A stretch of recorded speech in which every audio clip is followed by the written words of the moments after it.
I was looking at something. Welcome to Sunday Morning with Sage. I was admiring my pictures over here on Google Photos, and then I look over and I'm like, oh my gosh, I'm live. Virginia how do you Spradlin? Spradlin? I've never really said your last name. Hi, Virginia. It's good to see you. Emery, welcome. Welcome. I got you a little bit of funky electric music, because that's how I'm feeling. Funky electric. That's about all I can, that's as good as I can explain it. Funky electric. That's me. You know, you remember a time long ago when the government sent us an email and, hey, Dale, and said, you must now all stay home and watch Tiger King. And we were so sad. Ooh, the government telling us to have to go home and watch Tiger King. Those were cute times. Weren't those cute times? I literally remember saying, like, 2020 started in advanced mode or something like that. Started,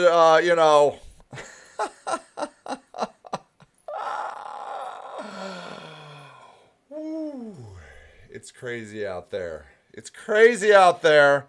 But you know what? I don't know what I've heard, that optimism is something you're born with. I think I've heard that. That you actually can't cultivate optimism. You're either an optimistic person. I mean, you can't cultivate it. No, I shouldn't say it that way.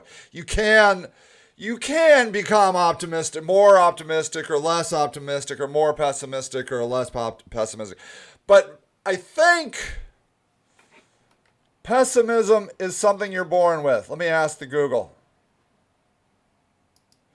Are you born with optimism? Oh, it says right here, optimism is not something you're born with. Okay, what do I know? It is a learned behavior. The same is true with pessimism. When the going gets tough, affirmations fly out the door and the subconscious habits kick back in and cause you to sabotage. Okay, why we're born optimists, and that's good. All right, I don't know. Look, are we born to be optimistic? Okay, look, here's a guy, the neuroscientist. Let's see what this cat has to say. Okay, you're often heard the question, are you a half flat, full, half empty kind of person? Turns out 80% of the world, no matter the age or ethnicity, has an optimism bias, according to Dr. Tali Sharot, a neuroscientist currently serving as a visiting professor at MIT. I wonder where that MIT is. What exactly is an optimism bias? Think of it this way. Statistics show that about 50% of couples get divorced. Wow. But most people believe their own likelihood of divorce is much lower. Here's another example. While the average person in the United States may live to be 79, people expect to be healthier and live longer than the average person. Yeah, okay, that's good. Yeah. People see statistics, but they don't think those figures will apply to them. Instead, they overestimate the positive and underestimate the likelihood of negative events, such as divorce, cancer, accidents, and your impending death. So why are we so optimistic? All right, turns out we're all optimists. Okay, look at there. When optimists imagine the future, you'll see much more activation in regions that are related to emotion, like the amygdala, or do you say amygdala? I say amygdala, you say amygdala, as well as regions that modulate emotional responses. The two communicate more when you're imagining more positive events. When people imagine more positive events, they imagine a more detail and more vividness, and negative events are more hazy. All right, so there you go. Look. So we're all optimists. It's good. It's good. Good for us. So I'm very optimistic in our future. In fact, I'm to the point where I'm literally saying to myself, without Donald Trump and coronavirus, we wouldn't have all been able to come together as one. Hey, Alec! And work on the really hard problems like racism and police brutality. Like, literally, those are the words that are in my head. Do you have those kind of words? It's kind of optimism I'm talking about. Like, I always see the freaking shiny side of everything. And so I do see the shiny side of the George Floyd protests. I think that's what they're going to probably be called, right? The George Floyd protests. Because it gives us an opportunity to talk as a community about important issues. Come up with maybe solutions. But then you see, here it goes. Then there's another side of me. And that side of me is like, ain't nothing gonna change. Look, City of Akron said, racism is a mental health issue. Great. Is there a pill for that? Is that like, I mean, what was that? Akron racism. What did they say? Akron racism mental health. Google will know what I mean. News. Go to the news. I said news. Go, Google.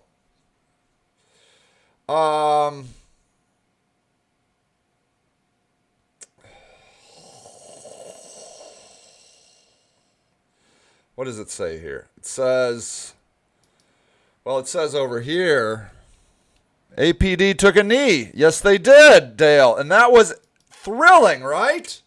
Here, let's look at this video. If I have to watch a 15-second commercial, we're moving on. Play the video. These protests are a response to generations of systemic injustice. They're a response to the ongoing kind of refusal by our state representatives to rein in police violence. Sir LeBaire is a member of the Unitarian Universalist Church's Racial Justice Task Force in Akron. It's one of many organizations that supported Saturday. Okay, this guy over here, his name is Todd. I love that guy. This right here, over here, this is Tree Hugger. And this guy's really outspoken, this guy right over here. I don't know. Saturday's Walk for Justice. LeBaire says there is a list of demands for the city to enact change. Things like using 25% of the police budget to go to prevention programs in the inner city rather than over-policing. Things like a community over-policing is a phrase these days. Mental health and racism are definitely intersectional, says Emery. Oh, this is a person that is smart. Especially in the access of treatment. However, racism is not in itself a mental health issue. Also, love, sir. I don't know this human here, but I'm liking him too. Review board that is made up of civilians from each ward that would essentially have some level of input on the discipline of rogue officers. Love it. So a review board. Cut down on over policing and have a review board. Police being removed from public schools, replaced with mental health trained community. Get the police out of the schools. Community resource personnel. Akron's protest Saturday started peaceful but turned violent into the night. Violent is a little, I mean, look, that window could have been broken for years. We don't know. Turned violent. Literally, somebody threw a rock through a garage door window and it's like, oh, it's violent. It turned violent. Calm down, Windows lady. and doors were smashed. A couple windows and maybe a door. At downtown Chill. businesses, Akron police tear gassed and pepper sprayed large crowds and arrested 4 people. A similar situation unfolded in Canton Friday night, but on a smaller scale. They got tear gas down there, too. President and CEO of the Greater Stark County Urban League, says the organization has a 10-point justice plan. The National Urban League is calling for widespread use of body and dashboard cameras, review and revision of police use of deadly force policies, and a national comprehensive You know, I want to know Sear on more than one. I do want to know Sear because A, he sounds awesome, and B, I've been thinking about joining the Universalist Unitarian Church. It could be a twofer. Of anti-racial profiling law. We're not going to change racism overnight, but we can come together and begin to work to implement policies and practices that will begin that process. What are the policies and practices? Well, they vary based on the community and what the needs really are. Both Okay, now wait. Who is this woman? Community. I need to hear. I forget who she was. I need to go back because she sounds like a What are the politician. policies and What are the policies? Well, they're complicated, says this politician. Okay, oh yeah, okay. She's the president and CEO of the Greater Stark County Urban League. Okay, that's very cool. Well, they're complicated, says Diane Robinson. overnight, but we can come together and begin to work to implement policies. Okay, so I would like you to compare and contrast Sears. Are you? You're a part of the UUs? What? If you need information, which one, Emery? Is it the one down in Fairlawn? Honest to goodness, my wife wants to become a UU. I want to become a UU. Maybe I want to become a UU. I don't know if I don't know. It's complicated, says Diane Sears. Well, we have to begin the discussion of whether or not I become a UU. It's very complicated. And practices that will begin that process. But we can begin the process, says Diane What are Robinson. the policies and practices? Well, they vary. What are they? Well, they based vary. They're on the complicated. community and what the Oh, really? The one in Fairlawn? Ooh, that is so nice. And may I say, Emery, you have a strong homeless outreach program. You've been a member there for more than a decade. What? All right, well, let's see. Something good could come out of all this. I could end up going to the UU church down in Fairlawn. needs really are. both organizations say education is key. They hope Okay, so I want you to. We had Sears' thing, and we had Diane's civilians will thing. seek out resources and learn about what's happening in their communities and understand the nationwide movement that aims to end racial injustices. Education is always critical Yes, we can always talk more. That's always critical. to moving forward in any possible Yes. way. And Yes. so it's the education of Yes, she's going to go with educate. Let's educate more. absolutely everyone, but it's Yes, also absolutely the more acknowledgement education. so we can share the information. It's what- Yes, we could share. That's something definitely politicians can do. They can share some whether or information. not people are ready to But they might not be ready for the information. I mean, let's get real. take that information and act I don't on know if it. they'll take For it. Spectrum News, Who I'm knows? Rachel Monjovi. It's complicated. It's complicated. Okay, so we have in the beginning, Sear. I would hope folks would realize is that these protests are a response to generations of systemic injustice. They're a response to the ongoing kind of refusal by our state representatives to rein Okay, if this guy goes to the UU church and Emery goes to the UU church, it's Sir. Oh, I'm sorry. Sorry. Sir. I apologize. in police violence. Sir LeBaire is a member Duh. She said it right there, Sir. I of apologize. the Unitarian Universalist Church's Racial Justice Task Force. Racial okay. Why are you not at church right now, Emery? Justice Task Force in Akron. We it's should one all of many go. organizations that supported Saturday's Okay. Walk for Justice. Okay, my point is this. We have Sir, who is giving concrete steps.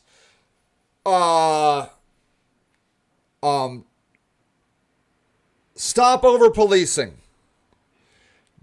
Get the police out of the schools.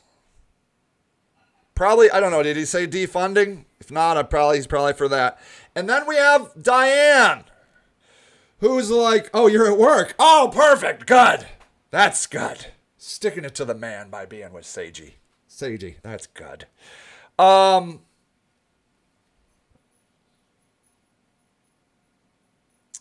And then on the other end, we have Diane, who's president of the Urban League, who's basically like, well, you know, it's complicated, but we could definitely do some more education. And you see, the problem is then when you juxtapose those two humans, then Diane, is that her name? Diane is like the adult in the room, okay? And everybody's like, all right, well, okay, Jones, don't question the fight. We're the same. We just came from different places in various ways. I believe in Black Lives Matter. Yes, this is the fight to see change, says James Nolan. Yes. The fight to change the behavior of our criminal justice system, who seem not to understand, yet we have all the same. Yes. That's one of the reasons, well, I'm just compelled by this topic. I don't know why. I can't explain it exactly. I just am, for some reason, police brutality and African American murder and injustice has always been something that gets me going. It just gets me going. But I see the same thread through the homeless population. Typically, not always, but typically, it's not the police who murder innocent homeless people. It's just civilians. Civilians murder innocent homeless people, but it comes from the same place of hatred and bigotry towards people that have been prejudged by an entire population and system. By the way, our church has a huge BLM sign. What? Get out of here. All right, Emery. I gotta go. Honey, we gotta go to the UU church. Gotta go. They got the cool people over there. All right.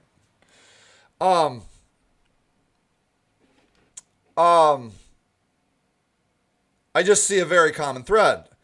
And I don't know why I'm for justice and like in the press against injustice against the weakest people, but it just pisses me off. It pisses me off. I would disagree. The police are a huge okay, I'm sorry, Emery. Okay, let me say it this way. Thank you for saying that, Emery.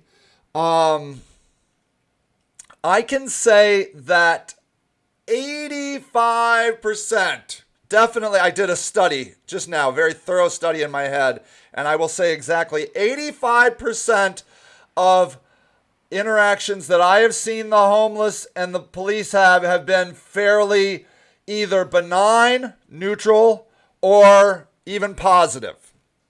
Okay. The police, I believe, have been trained on how to work with the homeless in Akron, and I am, for the most part, pleased. Now, there is another 15% that are total dicks. They go fuck themselves. Yes, they can. So,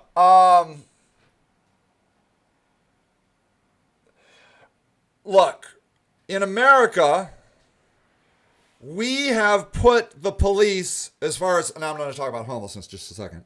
I'm glad, CPD, right. The Cleveland, yeah, I believe it.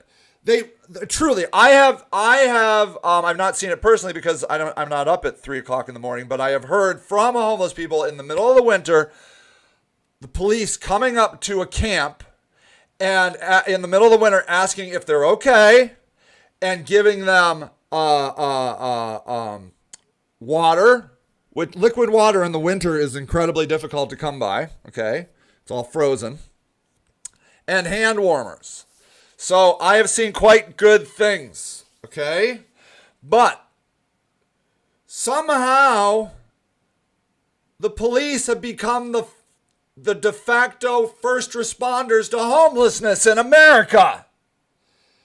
They don't need to be those people because all they can do is police things like move on. And it works great for the city because that's what the city wants. The city doesn't give a shit about homeless people. They just want them to disappear because they're bad for business. And that's all cities care about is business and money. And so it's handy when the police are put in charge of homelessness because police just do what police can do is like go away, or let me run your name and put you in jail. And then the people in charge of the city are like, hooray, eliminating homelessness. I don't give a fuck how you do it. Just fucking do it. Just get them in jail, kill them, burn them. I don't give a fuck. That's what cities say. Okay? We should not be putting our police in that position. For the police should be doing other stuff, and B, people that understand homeless people should be going out as first responders, and a person should never be moved until they agree to go someplace else. And a freaking terrible shelter does not count. If you can't go with your dog, your items, your husband, your wife, your gay partner, which, may I say, is a sin in the eyes of our shelter here, gayness, then you should not have to go anywhere. We understand the need for change. Don't let the virus spread from the rallies to still. That's true. That's true. I will say, I'm guessing, again, I did a thorough study just now in my head. 97.5% people were wearing masks at the the Floyd protests. I don't think most people were wearing masks at the Ferguson protest, but I don't know. Have the homeless quit robbing our houses up here in the Heights. Okay, there we go. Let's talk, Mr. Grider Weasley James. I probably misspelled or mispronounced most of those names. I apologize. Have the homeless quit robbing our houses up here in the Heights. Okay. Now, let's break that down. Okay? You're not talking about Fairlawn Heights, are you? Firestone Heights? Which Heights? Which Heights? I want to know.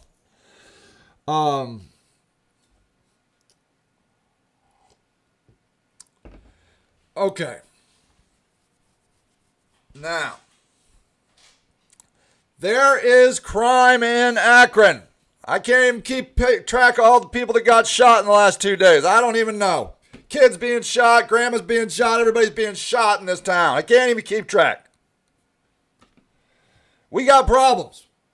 Okay? I'm not talking about the good homeless. The good homeless. Like the good blacks, like the good police. See, how do you decide? How are you going to decide who is good and who is bad until we adjust the system? Okay? The good homeless and the bad homeless.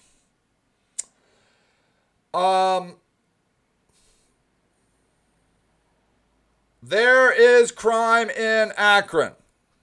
Interesting. Maybe Goodyear Heights. Yeah, it could be. Okay, Goodyear Heights. Okay, and they trash the area as well. Okay, good. Keep it coming. I'm not mad at what you're saying. Quite honestly, I'm very thankful because I want to talk about this. Okay, the homeless who are barreling drug problem. Okay, yeah. Okay. Now I like where you're going, Grider. Is it Grider? Battling. Thank you. Now you see. Very good. Battling a drug problem. Okay. Why the homeless could be your neighbor, says C. Okay, now. Let's break this down. So Grider, is that how you say it? I'm just trying to help people. Okay. I dig it. And may I say, my goal today was to talk about our personal truth. Grider. Oh, good. Okay, good. All right, Grider. It's nice to see you here. I'm glad you're here, and thank you for the conversation because I think it's very important. So, Grider is saying people are breaking into houses and stealing stuff. And absolutely, Grider's true. That's true. I'm sure it's true. I do not doubt that in the least. Okay. All right, Grider. We're going to solve this for you. Aaron says, how do you know it's homeless doing the robbing? Did you stop and ask them? Okay, so Aaron and James Nolan are leading the conversation to the next step. So, now, could they be homeless? 100% they could be homeless. But are they stealing because they are homeless? Grider said, I'm guessing it's okay, there we go. So we are uncovering things here. So now Grider is saying, and I'm glad, I'm so thankful. I'm not in any way bashing Grider. This is an important conversation. So right before Grider said, I'm guessing it's possibly the homeless. But before that, Grider said, these things look like weird earrings. I'm taking them out. Grider said that they are battling addiction. Okay? So what's interesting about this conversation was that it started from a place of frustration and anger. Tell the homeless to stop robbing our houses up in the heights. Okay? And so we get that visceral reaction. Okay? Because I'm thinking if we implement a better drug oh my gosh! I don't even need to be here, Grider. You're solving the problem. Okay, I work with homeless every day. They're humans, beautiful, flawed humans. Yes. And Emery, I would imagine, as I work with homeless every day, I think we have to admit that homeless people do steal. I'd say a very small percentage. I can't, and I'm going to just be as honest as I can totally be, I don't know offhand of homeless people that I work with directly that are breaking into homes where people live in that steal their stuff out of, I don't personally know, and if I did, I would tell you, because I'm going to tell you somebody else I know that does things. Okay, all right, yeah, okay, so I know that they will scrap wire, okay? For the most part, anyone who has nothing is going to be tempted to steal. Yes, there we go. Okay, we are unraveling some important issues here. Important issues.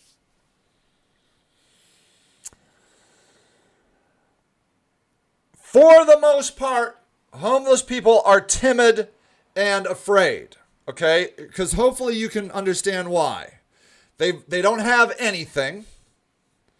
They have been completely demoralized and dehumanized. They've lost their integrity, or their integrity's been stolen from them. But Mandy, they know who is doing it. I don't know. Just trying to... Yeah, Grider, you're doing great. You're doing great, Grider. You're doing wonderfully here. By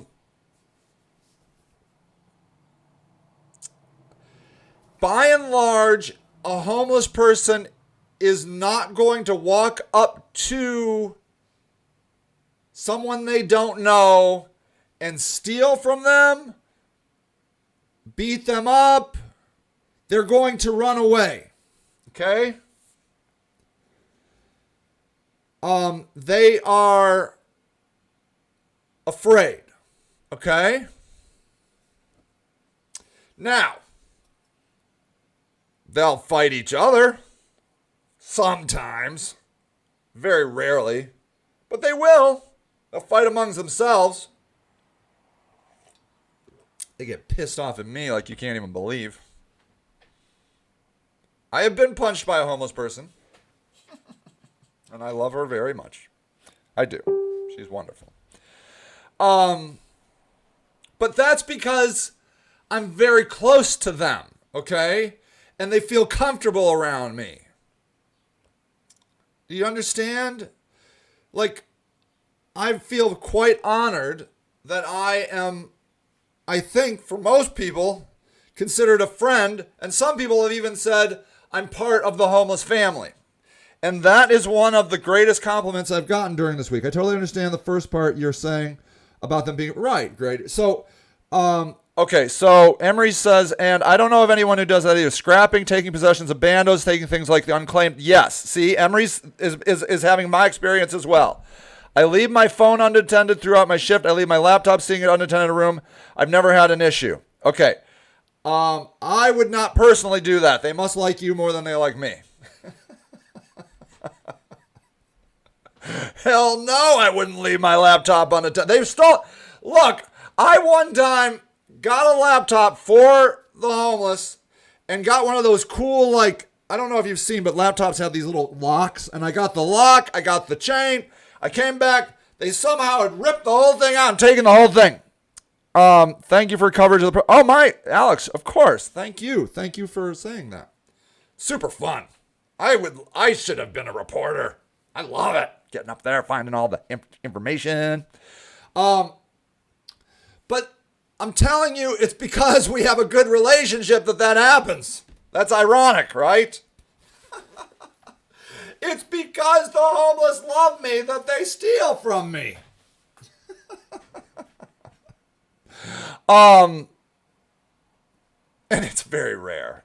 I mean, look, very rare. I'm just trying to be as honest as I can that, people are stealing the stupidest things over here. Oh, okay, let's have a stupidest things stolen competition. I'll go first. Water. Oh, right, no, that's not stupid. That's a good one. Stealing water is actually very important. I can't even think. Maybe James will know some things. People steal stupid crap. But the drug dealers trade stupid crap. I literally want to have a business like meeting with drug dealers to tell them to stop taking bullshit for drugs. You don't run a junk store, you run a drug business. Take money for drugs. Stop taking all this bull crap. Because then just what Grider says, people be stealing weird shit for drugs. I blame you, drug dealers, for taking that bull crap. Money. Take money. It would actually help things a lot if you would stop taking. I once went into a drug dealer's house that I was recovering a stolen computer from, that a homeless person stole from me. It was a Mac. What are those big Macs? MacBook, Mac, iMac. It was an iMac. And iMacs have those propane tanks. Empty ones? Oh, that's a good one. You can't even scrap those. That's a good one, Grider. That's a good one. You can't even scrap them. And they're probably not even going to refill them. Yeah, that's a good one. So at any rate, this homeless person stole this iMac from me, but Mac products have GPS on them. And so like a couple weeks later, out of nowhere, I get a notice on my phone, your iMac is turned on. And a pack of socks, a container of sugar, and a TV cord. A TV cord. That's a good one, Emery. That's a good...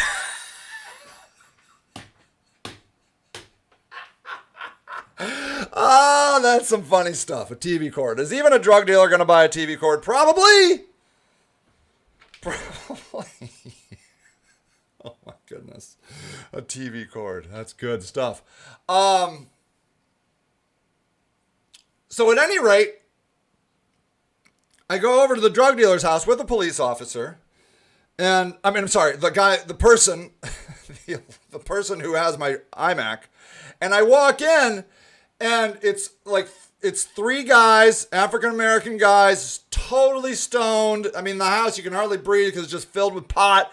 They're so chill, so calm. There's a big, tall white guy with a cowboy hat on and a cop in their house. And they are chill as can be. And this house is decked out.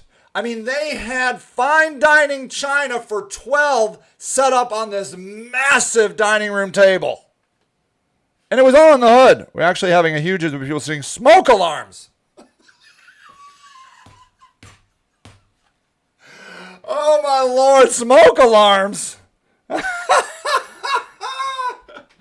I'm sorry for your loss. You just gotta laugh. It's just getting ridiculous. Yeah, what do they do with those?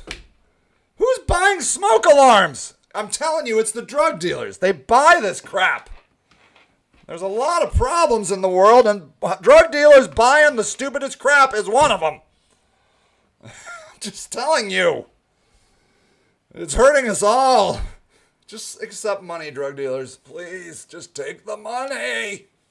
It's a better business idea. I end up knowing homeless drug dealers because I actually feel bad for their users, and they just accept anything for drugs. I could write a book. Yes, I know, right?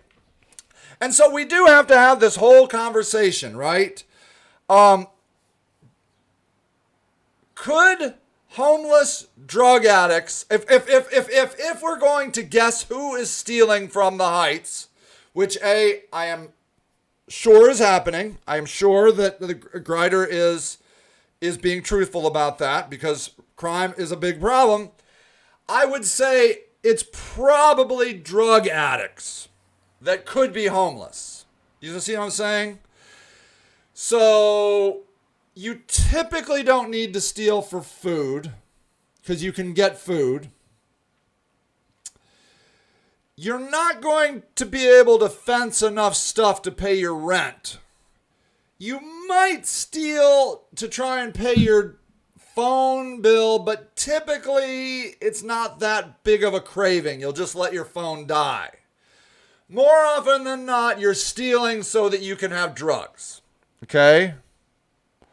What about the guy getting stabbed to death in his home on Willow? Dude was homeless and had a drug problem. Do you know him as well? Okay. Right. Let me look that up. Okay. So, let's find that out. Akron, Willow,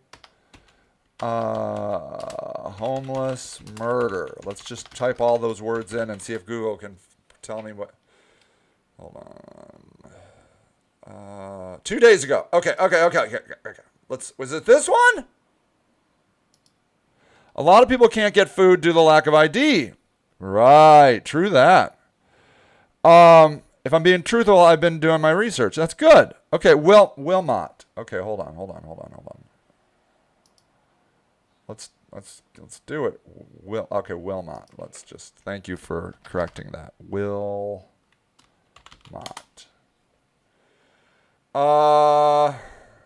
Okay, here.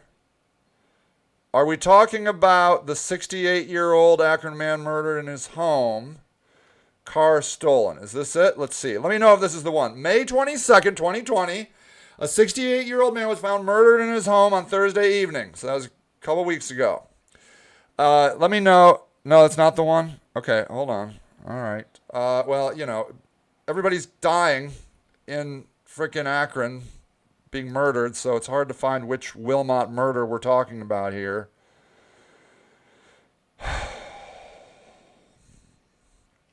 Okay. Okay, wait. Here's a man found guilty of killing a homeless man in the backyard of a drug house. Let's see this one. Summit County jury found a felon guilty of fatally shooting a homeless man in the backyard of a house used for drugs and prostitution. Okay, so this kind of comes back to my point that really is a 68-year-old man kills. Wait, okay. Oh, you're right on. Was it that one? Okay, well, now I got to show you this guy. So this makes a little bit. I'm not dissing your point, and I'm going to come back to your point, but because I happened upon this death in Akron. Dimitri White, 39, will be sentenced December 16th, Summit County Police Court on aggravated murder and possessing a gun as a felon. The jury of 7 men deliberated about 6.5 hours. White on July 11th killed Anthony Thomas. I don't think I know Anthony Thomas, a 45-year-old homeless man in the backyard of a home on the 10,000 block of Cole Avenue. White became angry that Thomas was trying to charge $5 admission into the home. Okay. White frequented the home and eventually planned to kill Thomas. Okay, so we got, wait. Okay, I get confused. Okay, Thomas is the homeless guy. White is pissed for the door charge. White frequented the home and eventually planned to kill Thomas. White on July 11th walked into the backyard of the home wearing a black mask, gloves, and a red sweatsuit. He pulled out a silver handgun covered with a bread bag to collect the shell casings. Ooh, that's a good idea, Mr. White. But it didn't keep you from jail now, did it? As he fired the shots. White shot Thomas several times, including once in the neck and once in the side. White fled after the shooting. Several witnesses. The witnesses. You didn't put a bread bag on the witnesses, did you, Mr. White? Nope, you didn't. Nope. You forgot about that. White's attorney, Paul Grant, argued that the witnesses were not credible, since some were drug users. Oh, yes. We can't... If you're a drug user... Okay, it is. Okay, I'm going to go back to that one, Grider. Hold on. Credible. He also argued that White was with three others. It wasn't the guy with the silver gun and the bread bag that shot him. It was those three other guys. And you can't believe any witnesses that have ever used drugs. Okay, so... All right. Thomas was trying to earn some money going into the house. Was it an abandoned house? It's probably an abandoned house. It just says a backyard of a house used for drugs and prostitution. Okay, so in the business, we call that a trap house. I'm still all wars. Okay. All right, good. Well, all ears. I got you, Grider. I got you. I'm so glad you're here, buddy. This is making the show actually interesting. So we call that a trap house. Okay. It's a house where drugs and prostitution usually go.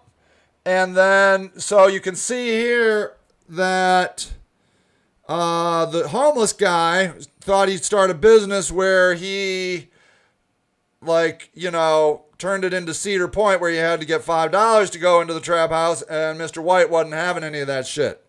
Okay? I don't think it's because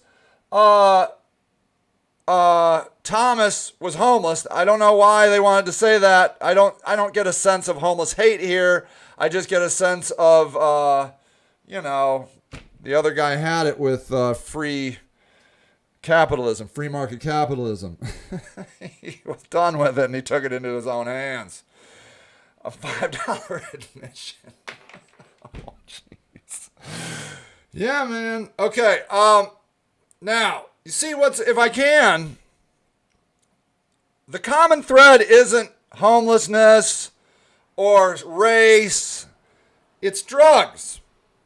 Okay? But now, before we get on to then we got to murder drug addicts, we need to talk about drugs, but in a more educated, sophisticated way. Okay, let's go back to, I think Grider was saying it was this house. So let's read this story. So this was, again, about a week, 2 weeks ago. Okay? Let's watch. Hold on. Let me tune in. I want to see what they got to say about this cat. Developing story. Let's hear it.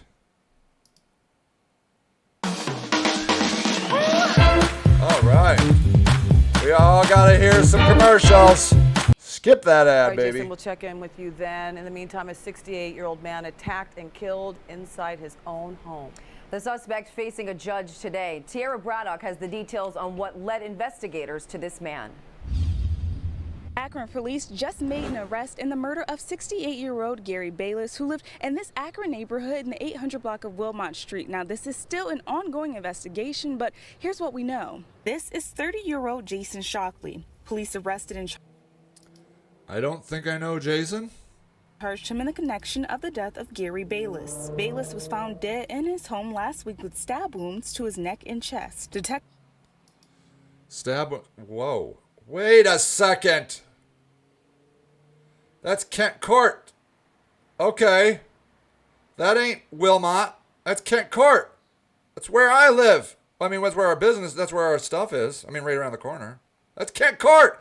This is the church that shut down our tent village. Detectives say they received information that led them to Why the hell are they showing Kent Court? Unless that's Wilmot, but I'm telling you, it looks exactly like Kent Court. Bayless's missing car, which was located in the 80 block of Kent Court. Yeah, it is. Yeah, we have a house on Kent Street, and Kent Court is it's a drug heaven.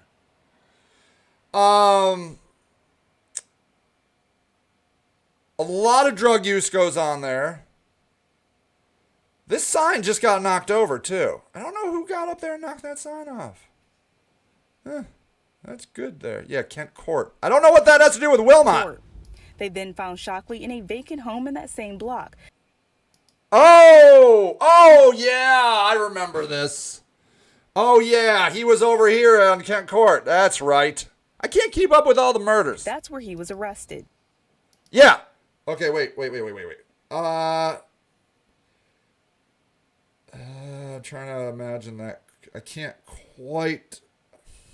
The picture which 30-year-old house. now faces a long list of charges, including aggravated murder, robbery, and breaking and entering. Shockley pled not guilty to the numerous charges stacked against him. His next court appearance is set for June 12th, and his bond is set at $1 million. Reporting in Akron, Tiara Braddock, 19 News. Okay, so that's so interesting, Grider, because that's where they found the stolen car. Yeah. So, okay, this is cool, Grider. I know a little something about this. Another question: why are there a lot of homeless drug addicts that are out of town? Okay, I can get to that. Okay, we can talk. I love it. I love all your questions. Okay, this is where they found the car. Okay, so Kent Court is a known drug center. Okay, in fact, and I will say that I work, obviously, with drug addicts, and I work with drug dealers. Okay? It was a good friend's dad. I helped. Oh, my. Oh, wow. Okay. You know a lot about this man, too. Okay, good. All right. Well, maybe we can piece this story together, Grider. The drug dealers that I know, there's two kinds of drug dealers. I think, unless somebody else wants to speculate, but I have a theory, Sage's theory on drug dealers. Two kinds of drug dealers. Drug dealers that are trying to make money, and then that's one, and then drug dealers that are trying to fix a habit. Okay? They're selling drugs just so they can do drugs. Those are my drug dealers. Okay? The rich drug dealers, they don't hang out with me. You know why? Because my people don't have no money.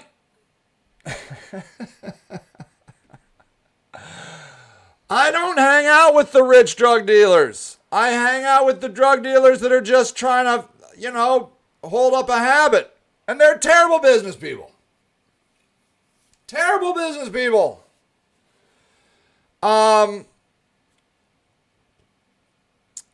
spend a fair amount of time on Kent Court. When, like I said, we own a house on Kent Place. I have been in drug houses over there, and I know exactly where we're talking about. Okay? So, but I can tell you, I personally do not know Gary Ballas, but I feel like almost 100% I could find out about him. And maybe I will, because now I'm excited to learn more. On the drug dealer especially, I'd like to talk to you in person one day. Okay, I would be down with that. Now, that doesn't mean that these drug dealers are not ruthless assholes. Okay, you gotta go. Okay. This guy was probably living in a bando. I don't know him. He was probably, if you say he was homeless, he could have been homeless. I believe that. But his problem is drugs, okay? It's not homelessness, okay? The murder and crime is typically not caused because you're homeless. It is caused because of your drug addiction, okay? Okay, good, Grider. I'm so glad you're here. Now, that doesn't make me hate drug addicts. I oftentimes am very hateful of drug dealers because I have seen first experience of how much of an asshole drug dealers can be. They are assholes. But you know what? I still work with them. It's drugs, okay? Now, they can go hand in hand, but it's typically not because they're homeless that they're stealing. It's because they're addicted to drugs. And what my theory is, he was homeless and he had a drug problem. He probably killed the guy because he didn't give him the money. Yeah, that's what I would think, Grider. That he happened to be homeless, but the drugs were the closer connection. Okay? Now, I believe, obviously, look, we cannot have crime. I mean, we can't allow crime. We have to stop crime. We cannot condone crime. We cannot make crime acceptable. It undermines the fabric of the entire society. Okay? But that doesn't mean we have to hate the criminals. You don't have to hate Jeffrey Dahmer. Okay? I honest to God, am seriously thinking about starting a Jeffrey Dahmer gift store. My wife says it should be a museum. We don't have to hate Jeffrey Dahmer. We just have to understand Jeffrey Dahmer. Okay? Which oftentimes there's a thread between this guy, this Gary Ballas guy, and a guy like Jeffrey Dahmer. It comes back to mental illness, which you guys probably hear me a lot of talk about, but also the deterioration of jobs in America. Okay? Okay, man, back to Akron. Yeah. So I'm not surprised of any of this stuff. Look, these people never saw their dad go to work at Goodyear. Okay? All they saw their dad do was do drugs and go to jail. All they saw their mom do was do drugs, prostitute, and go to jail. Now, again, I'm stereotyping in a major way here, but my point is that we are seeing generational hopelessness. I can't see a way out. I can't see any future for me. My dad didn't have a future, my grandfather didn't have a future, my mom didn't have a future, and my grandmother didn't have a future, and I didn't know anybody else. And so you get into a state of hopelessness, which leads to, I think, mental illness and then drug addiction. The drug addiction is a cover-up for hopelessness and depression and anxiety and schizophrenia. Okay? We have a systemic nightmare on our hands. Mental health treatment is not going to solve it. It's going to help it. The war on drugs is definitely not going to help it. It's making it worse. Now, hold up. There's a lot of people up here on Goodyear Heights. We're proud people. Oh, okay. I'm sorry, Grider. Yes. I'm assuming I'm stereotyping this guy. Okay? I don't know this guy, Gary Ballas, but if he was over there in the Kent courthouse, look, I take food and water over there. I take food and water to the house that I'm sure he was at. Because they're starving and dehydrated. They're getting E. coli because they're drinking out of the river. Of course there are good people and proud people and hardworking people. I think it's one of the greatest parts of Akron. The fact that we can be kicked so many times and we just keep getting up, going to work. Okay? Yeah, thank you for standing up and clarifying that I am not anti-Akron. I'm not anti-Akron people. I love Akron people. One of the reasons I love being here is because Akron people are so cool and so unstoppable. But what I'm saying is there are many people that I work with and that people like Emory work with that have had nothing but hopelessness and depression and anxiety and bipolar and schizophrenia. If I've heard the phrase black sheep once, I've heard it 1,000 times. Not only, so since the virus came, domestic violence. Interesting. You're a good man. I respect you, Grider, and I really thank you for these questions. we got to get back to the root cause, okay? Now, people will work if the work will pay the bills, okay? They will work. They will work at McDonald's. They will work at rallies. They will work in the hospitals if they can. But then you got these other problems that these people have all these convictions on their record. And if you have an opportunity to hire somebody that is a felon or somebody that's not a felon and everything else is the same, who are you going to pick? Who are you going to pick? You're not going to pick the felon. And so then they get stuck. And then we get in this downward spiral of hopelessness and depression and anxiety and then crime and drugs and the whole deal. I have a family of 3 generations living in my hotel right now. Wow. And yes, addiction has so many causes. Access to mental health care is a big issue. Access to resources. Trauma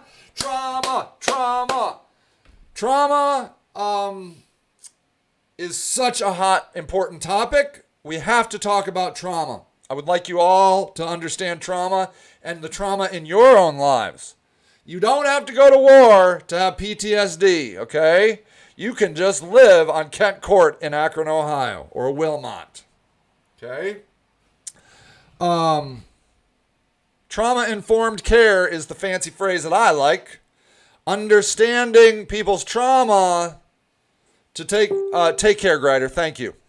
Yeah. Thank you for your concern. And thank you, man, for asking these important questions. Because the more we can learn, the more we can understand, so the more we can move forward. Thank you, Grider. Which is really the point of all of this.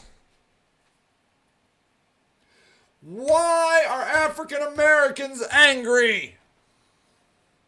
If you can't answer that question on June 7th, 2020, you are either A, an idiot, or B, a racist. Or maybe an idiotic racist. I'm really sorry for you. Because you don't want to understand. That's the only answer. Got a lot we can talk about and learn. Let's not hate nobody. Right on, Grider. Right on.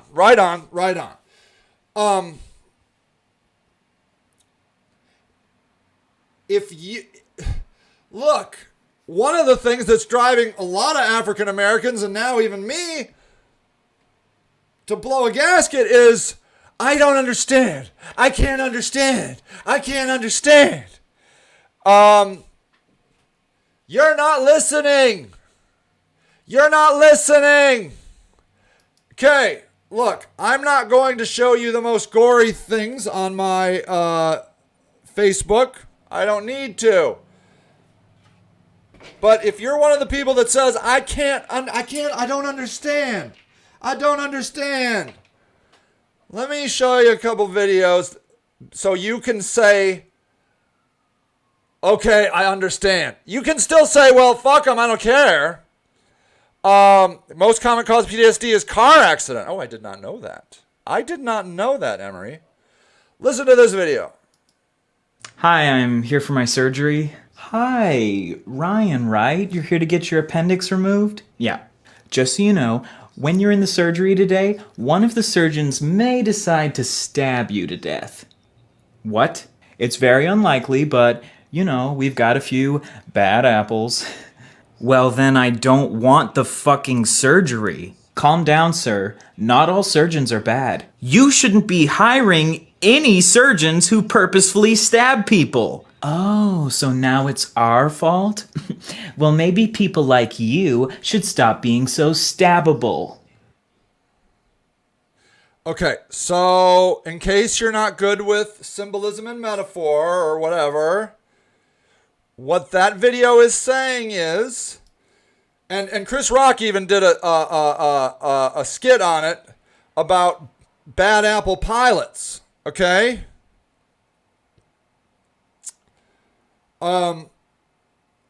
Yes, we need to unlearn. Yes, Grider. Yes.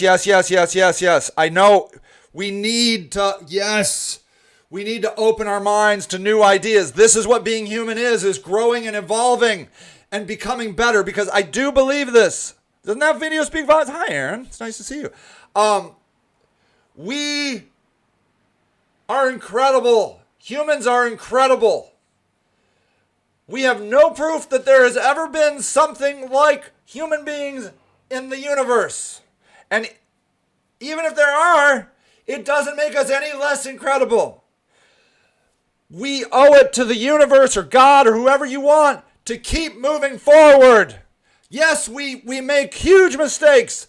And if you're a Bible person, you know we do. It's called sinning. Yes, but God loves us anyways.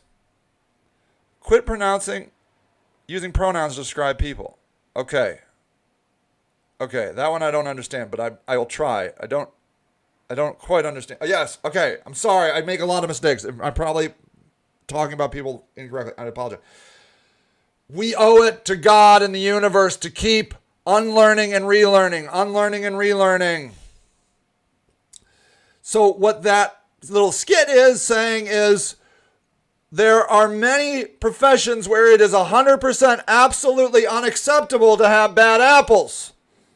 Okay? Pleasure to see you, Aaron.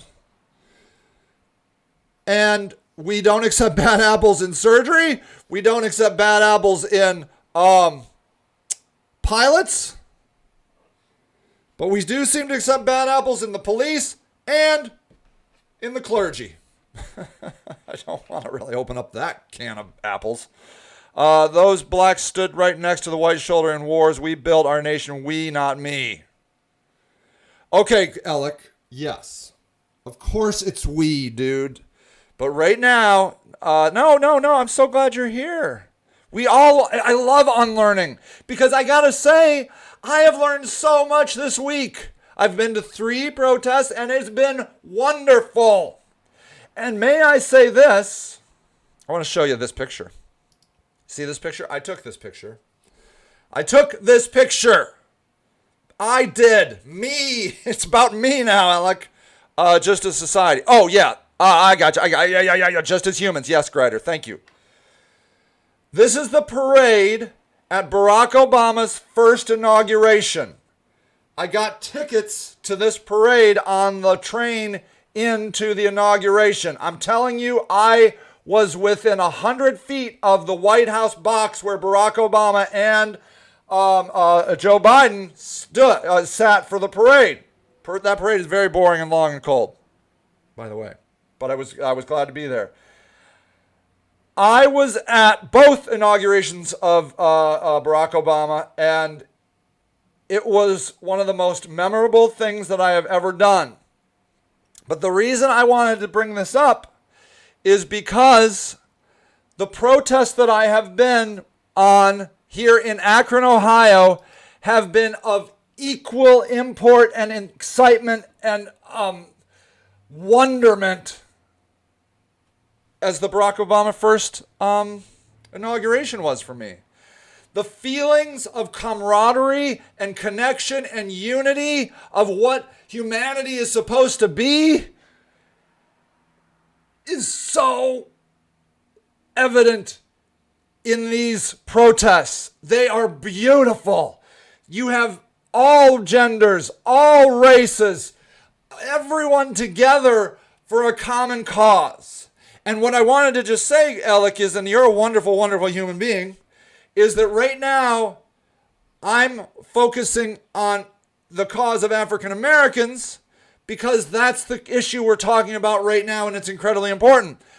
My main issue is homelessness. It's just what I'm about, and you know that, Alec. I mean, most people should know that.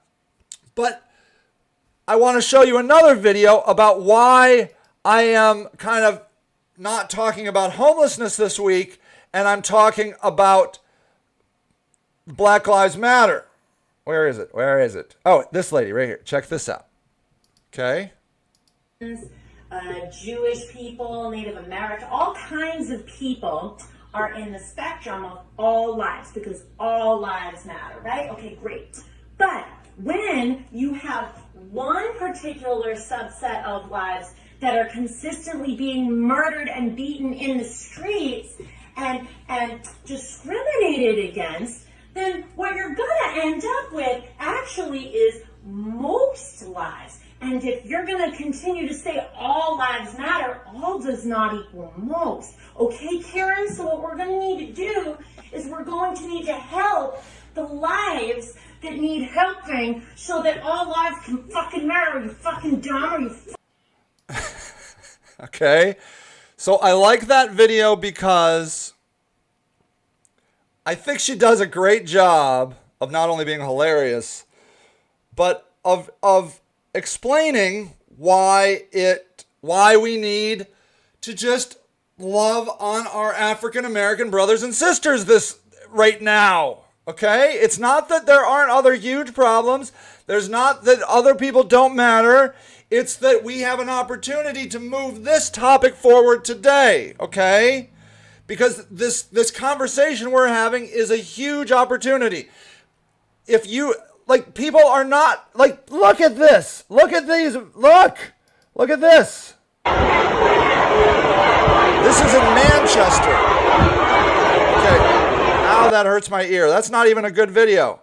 Here, look at this. This is Philadelphia. Look at this.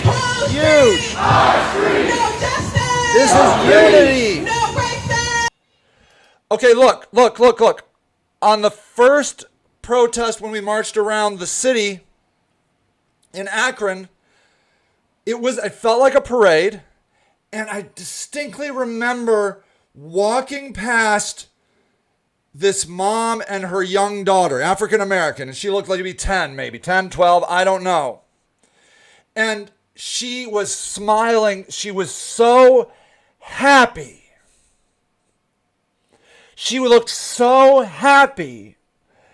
And I don't know why she was happy. Maybe she just had an ice cream. I don't know. But I think it was probably because she saw people of all ages, all genders, and all races, and people in cars honking and screaming in peace and love and unity, that she saw that people cared about people like her. And it was, I'm telling you, it was every bit as beautiful as this. Do you see how Barack Obama and Michelle Obama are smiling? First of all, those Secret Service guys did not want them out of that car. It was a lot of danger. Very dangerous. A miracle that Barack Obama didn't get killed during those 8 years. A miracle. That happiness that I see on Michelle Obama's face is the exact same happiness I saw on that little African American girl's face on the streets of Akron, Ohio. That look, it's all different people. You look around, there's African American, there's old people, there's young people. They all came together to celebrate a great moment of unity. And that's what I felt, and I was so overwhelmed by that young girl. And that's all it is. That's all this is.